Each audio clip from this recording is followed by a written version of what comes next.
Welcome back to our channel Asian kitchen and vlogs channel. అండి మీరందరూ బాగున్నారా? నేను చాలా బాగున్నాను. మీరు కూడా చాలా చాలా చాలా బాగుండాలని ఆ భగవంతుని మనస్ఫూర్తిగా కోరుకుంటున్నానండి.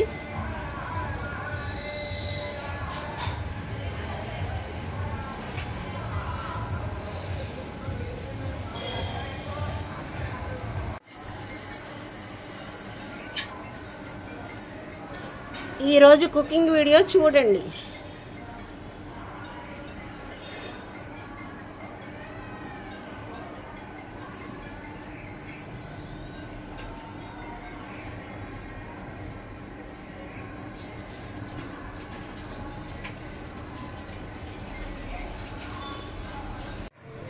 చూడండి అల్లం వెల్లుల్లి పేస్ట్ ఎలా తయారు చేసుకోవాలంటే చూడండి. నేను 1/2 కిలో అల్లం తీసుకున్నాను, వెల్లుల్లిపాయలు 1/2 కేజీ తీసుకున్నాను.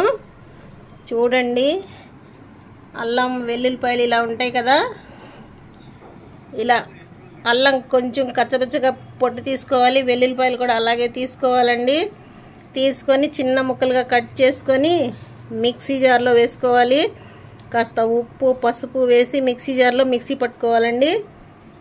కట్ చేసి నేను మిక్సీ జార్లో వేసేటప్పుడు మళ్ళీ చూపిస్తాను.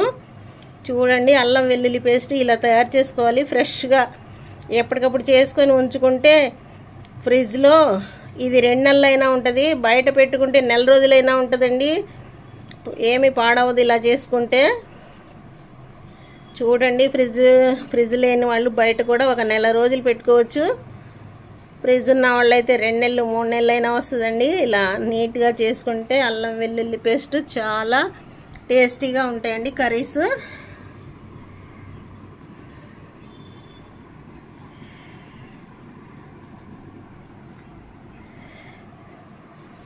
ఇదిగోండి ముక్కలు కట్ చేసి మిక్సీ జార్లో ట్రాన్స్ఫర్ చేసినప్పుడు మళ్ళీ నేను చూపిస్తాను. చూడండి అల్లం వెల్లుల్లి పేస్ట్ ఇలా వేసుకోవాలి. అల్లం వెల్లుల్లిపాయలు కట్ చేశాను, అది వేసాను మిక్సీ జార్లోకి. ఇదిగోండి 1 టీ స్పూన్ పసుపు వేస్తున్నాను. పసుపు వేసుకోవాలి. 1 టీ స్పూన్ ఉప్పు వేస్తున్నానండి, ఉప్పు కూడా వేసుకోవాలి. ఇప్పుడు మిక్సీ పట్టుకోవాలి. అల్లం వెల్లుల్లి పేస్ట్ ఇలా చేసుకుంటే చాలా సూపర్గా ఉంటుందండి. అల్లం వెల్లుల్లి పేస్ట్ ఇలా చేసుకోవాలి. చూడండి కొంచెం వాటర్ పోసుకుంటా మిక్సీ పట్టుకోవాలండి. చూడండి అల్లం వెల్లుల్లి పేస్ట్ ఇలా మిక్సీ పట్టుకోవాలి.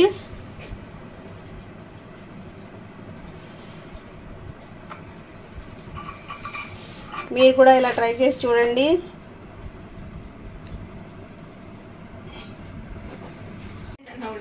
ఇంతేనండి అల్లం వెల్లుల్లి పేస్ట్ చేసుకోవడం ఇంతే. చాలా ఈజీ ప్రాసెస్లో అల్లం వెల్లుల్లి పేస్ట్ అయిపోద్ది. కొంచెం వాటర్ వేసి నూరుకోవాలి. బయట ఉంచుకోవచ్చు. బయట అయితే 1 నెల రోజులు ఏమి అవ్వదండి. ఫ్రిడ్జ్లో అయితే 2 నెలల పాటైనా ఉంటుంది. అల్లం వెల్లుల్లి పేస్ట్ ఇలా చేసుకుంటే చాలా టేస్టీగా ఉంటాయండి కూరలు. ఇంతేనండి ఈ వీడియో నచ్చితే కనుక మా ఛానల్ని ఫస్ట్ టైం చూస్తే సబ్స్క్రైబ్ చేయండి, లైక్ చేయండి, షేర్ చేయండి మీ ఫ్రెండ్స్కి రిలేటివ్స్కి. మరిన్ని మంచి మంచి వీడియోస్తో మీ ముందుకు వస్తూనే ఉంటాను. Thank you for watching this video. Thank you, bye. చూడండి పొడి మసాలా కోసం ఇలా కొంచెం చెక్క, కొన్ని లవంగాలు, ధనియాలు బాగా వేయించి పౌడర్లా చేసుకోవాలండి. పొడి మసాలా తయారవుతుంది.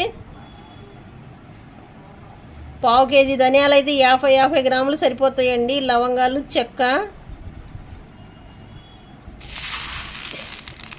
ఇవ్వండి ఇలా వేసి వేయించి పౌడర్ చేసి పెట్టుకోవాలి.